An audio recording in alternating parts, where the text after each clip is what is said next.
Willkommen bei Auf Hoch 2 Dialog und zum dritten Teil meines Gesprächs mit dem Gründer und Inhaber von Marketing Film und später auch Marketing International, Manfred Menz.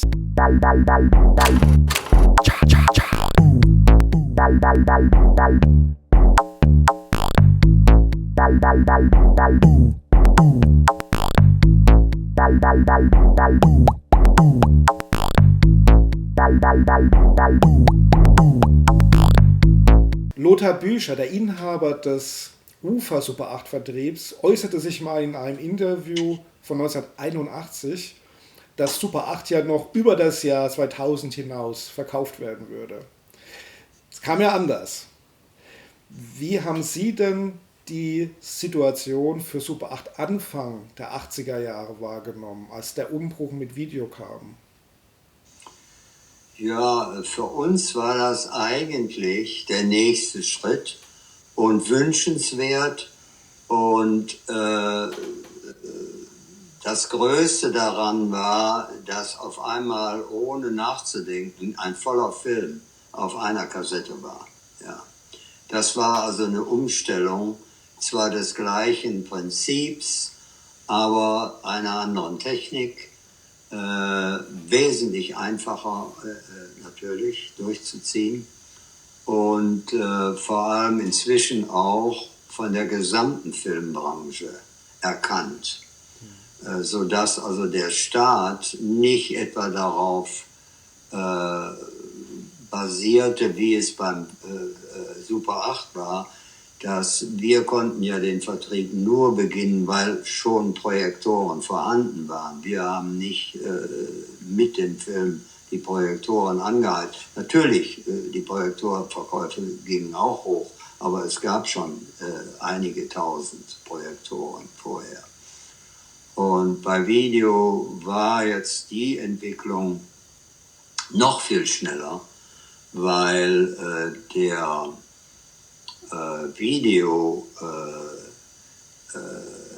die Videokassette eine sehr gute Qualität hatte für die damalige Zeit, den vollen Film hatte, und das war das Wichtigste, sodass das also im Grunde genommen für uns nur bedeutete, ich will mal sagen, den Lichtschalter umzuschalten, ja, von der einen zur anderen. Ja, das war es eben. Ja. So haben wir nicht sehr viel von dem, nennen wir mal, Ende oder Niedergang von Super 8 mitbekommen. Ja, das war für uns dann nicht mehr. Können Sie sich noch erinnern, ob Sie Lizenzvereinbarungen getroffen hatten für spezielle Titel, die dann aber, also Lizenzvereinbarung für den Super 8 Verkauf, der dann aber nicht mehr stattgefunden hat? Gab es da noch irgendwas, wo Sie sagen, können Sie sich noch erinnern? Oder das ist jetzt auch... Das glaube ich nicht. Ich meine, es ist ja hier, es kommt ja wirklich die seltene Situation, dass mehr oder weniger eine und der gleiche Markt sich innerhalb kürzester Zeit völlig umdreht, um 180 Grad. Ja, in welchem Teil von Technik, Unterhaltung oder noch größerem Umfang gibt es da für Vergleich? Ich wüsste keinen. Ja, das ging so schnell, fast über Nacht, sodass wir also auch wussten, dass da kommt. Ja, das war uns total bewusst. Und wir haben uns sofort auf Video fokussiert. Das ist halt ein Geschäftsprinzip. Ja. Und wir wussten auch, dass Super 8 dadurch nicht mehr weiter überleben könnte. Ja. Aus der Technik, eben aus dem vollen Film. Und vor allem, dass man sofort merkte, dass der Markt viel, viel größer werden würde, weil wir Anfragen von überall bekamen auf einmal. Ja. Auch von Unternehmen, die vorher Super 8 gar nicht berücksichtigt haben. Ja. Das war auch eins der... Ich meine zum Beispiel die großen Warenhausketten Die gingen alle sofort auf Video. Und dann sind sie gleich in den Videomarkt reingestoßen mit absoluten Top-Titeln wie Apocalypse Now, Zombie, auf dem Highway ist die Hölle los. Ja. Wie schätzten Sie Marketingfilm damals? Was für eine Position hatte Marketingfilm auf dem frühen Videomarkt? Weil es war interessant, weil am Anfang waren die Lieferanten, also Produzenten und Verleiher, alle davon überzeugt. Und die wussten auch natürlich sofort, dass das ein großer Markt werden würde. Und die haben diesmal anders reagiert als bei Super 8. Bei Super 8 haben die gesagt, wir glauben da gar nicht dran. Ja? Und wenn die dann was Geld bekommen können, dann machen wir das. Aber hier wussten die ganz genau, dass das ein sehr, sehr großes Geschäft werden würde, auch für sie, und waren sehr zurückhaltend. Es war so gut wie unmöglich, Topfilme zu bekommen am Anfang. Es waren keine da. Also Sie sind ja nun mit Ihren Recherchen sicherlich auch darauf gestoßen. Also am Anfang gab es halt nur so Zombie-Filme und sowas, ja. Auch zum Beispiel unser Lager musste also 24 Stunden lang bewacht werden. Ja, nachvollziehbar, absolut nachvollziehbar, klar. Ja, damals war es nicht sehr angenehm, aber wenn man zurückdenkt, sagt es einem wiederum etwas, was Filmgeschichte, ein Teil der Filmgeschichte ist, will ich mal sagen. Ja. Insoweit bin ich also froh, dass ich einen Teil davon miterleben durfte und mein Bestes auch versucht habe und dass es eben zu solchen Ereignissen, wie wir beide haben, dann kommen konnte. Gab es in Ihrer Firmengeschichte von Marketingfilmen irgendein besonderes Geschehnis, wo Sie sich noch daran erinnern können? Ja, eine Geschichte, die mit einem Film verbunden war und die auch nur einmal vorgekommen ist und mir also als Filmtheaterfachmann, wenn man so sagen will, oder Super 8 Fachmann oder Videofachmann, wie immer Sie es nennen wollen, noch nie erlebt hatte. Ich habe viele Premieren von Filmen in unserer Lichtburg gesehen und da gab es einen Film, der sprengte alle bisherigen Erfahrungen und der hieß Auf dem Highway ist die Hölle los. Der nach Deutschland kam und so eine Kombination von, ich glaube, 5 oder 6 sehr bekannten Schauspielern war, was man nicht nur mit großen Erfolgsaussichten verbunden hatte, weil das unüblich war und man sich vorstellen könnte, dass der Film vielleicht von der Handlung her nicht so toll wäre. Wir haben zu diesem Zeitpunkt die Filme blind gekauft. Das heißt, die waren noch nicht produziert und wir wussten nicht viel darüber. Deswegen bin ich zur ersten Vorstellung gegangen, als der rauskam in Düsseldorf, werde ich nie vergessen, nachmittags um 3 Uhr, wo normalerweise kaum Besucher waren und das Kino war fast ausverkauft.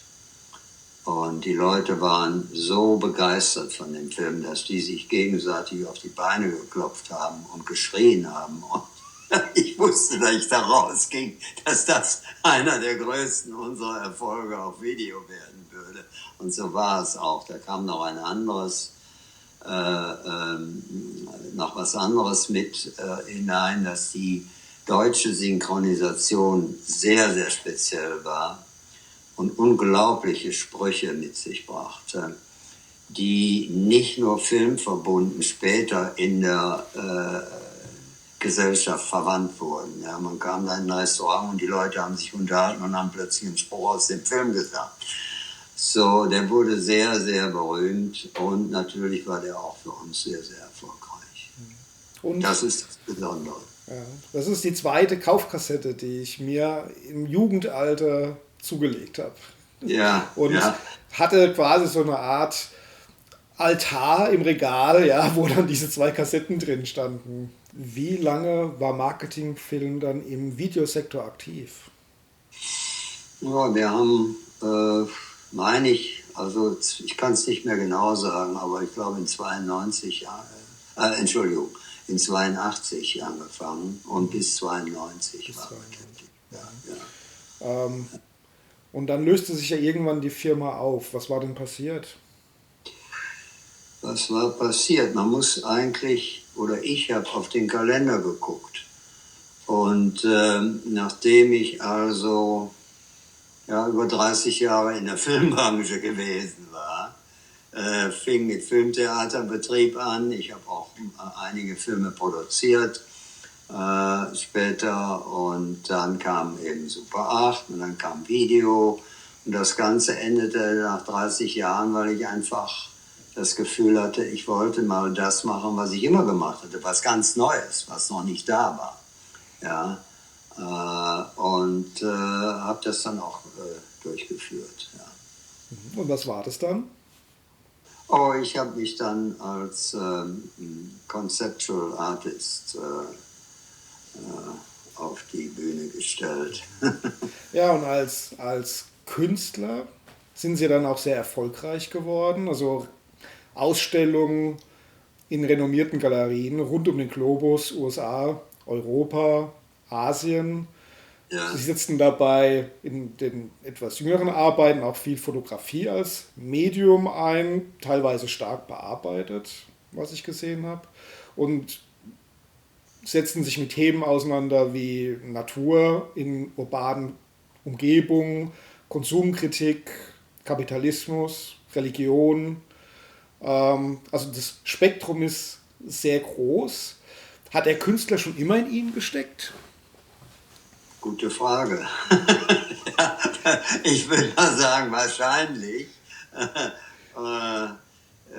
Wie ich da hingekommen bin, ist auch, spricht auch eine Sprache und die Ihnen vielleicht eine Antwort gibt. Meine Freundin damals, Anfang der 90er, die Künstlerin war, die sagte immer zu mir, du bist kein Businessman. Ja? You're an artist. Und ich habe gesagt, Moment, ja. Und eines Tages kam ich nach Hause und da lag eine Kamera auf dem Tisch. Und ich sagte, was ist das? Und die sagte, ja, das ist für dich ein Geschenk. Nee, ich sage, ich kann nicht fotografieren. Da ist zu viel Technik bei. Nein, sagt sie, das ist eine, die macht alles automatisch. Oh, sag ich, das interessiert mich. Okay, dann habe ich da angefangen. Ja. Und wie würden Sie Ihr Anliegen formulieren, das Sie mit Ihren Werken transportieren möchten? Well, ich zitiere hier einfach mal meine allererste Ausstellung, die ich hatte, mit ungefähr 13 Teilen. Die war in einem Studio in Los Angeles und da kam, wie das so ist, ja, bevor der Einlass stattfindet, da kommen immer noch kleine Sachen, man muss dies machen, das machen. Ich hatte zweidimensionale und dreidimensionale Stücke da drin. Und da kam jemand und so eine halbe Stunde vor der Eröffnung fragte, ob er reinkommen dürfte. Und ich sagte, ja, okay. Ich war sehr beschäftigt mit meinen Sachen. Das war eine einzelne Person. Und der blieb tatsächlich eine halbe Stunde da drin. Habe ich gar nicht gemerkt. Und ging dann raus und verabschiedete sich und bedankte sich und sagte zu mir, Your work makes the observer think. Und das habe ich nicht vergessen. Ja. Ein anderes Beispiel war, es ging mir nicht um finanziellen Erfolg. Das war ja alles schon in der Filmbranche das Thema. Und vielleicht auch ein Grund, warum ich mich entschieden habe, woanders hinzugehen. Aber Aber es ging mir weder um den materiellen Erfolg noch um die damit vielleicht zusammenhängende Publizierung meines Namens. Ich habe also niemals eine Arbeit mit meinem Namen versehen. Aber was ich interessant war zum Beispiel, wie ich irgendwann mal einen Blog in Vietnam fand, der eine meiner Arbeiten diskutierte. Und zwar nicht mit dem Namen, mit meinem Namen, sondern mit dem Namen der Arbeit. Ja. Das war Karl Marx Boulevard in Berlin. Ja. So, das gibt Ihnen vielleicht die Antwort, wohin ich dann gehen wollte und gegangen bin. Ja, total spannend. Ja, und die Überraschung war dann in der Tat, dass auf einmal Ausstellungen in Korea, Japan überall waren und ich nie damit gerechnet habe. Das war ja. Ja, aber das ist eine Form der Anerkennung, die ist schon, also ich denke, das ist schon was ganz Tolles. Ja, es war wiederum Sachen, es waren Dinge, die nicht vorher gemacht wurden. Das war, ja. So, die erste Ausstellung, am Anfang von Photoshop wurde das möglich. Hieß Invisible Project und da bin ich um die Welt gereist und habe Aufnahmen gemacht von von Landmarks, im Eiffelturm in Paris oder in London Tower Bridge oder in Rom das Kolosseum oder in Hiroshima den Atomic Bomb Dome. Und dann habe ich anschließend die Landmarks per Photoshop entfernen lassen und nur die Natur, die damit verbunden war, gezeigt. Ja. Und aus welchen Gründen auch immer, diese Serie war in Asien sehr, sehr beliebt, weil die auch eine Minimalistik mit sich brachte. Ja. Und ja, so macht Spaß. Ja, super. Herr Mentz, wir sind am Ende vom Interview angekommen. Ich bedanke mich sehr bei Ihnen, dass Sie sich dafür die Zeit genommen haben. Ich fand es außerordentlich spannend und ich wünsche Ihnen alles Gute und auch ganz viel Erfolg mit allen kommenden Art Projects, die noch vor Ihnen liegen. Ich weiß, da gibt es viele Pläne. Ja. Vielen herzlichen Dank nochmal fürs Gespräch. Ich darf mich auch sehr bedanken, dass Sie für Ihr Interesse und fand sehr interessant die Fragen und sehr fokussiert und freue mich darauf, das dann mal irgendwann auf Ihrer Webseite sehen zu können. Ja, ich freue mich auch. Dann Also, auf Wiedersehen. Wiedersehen.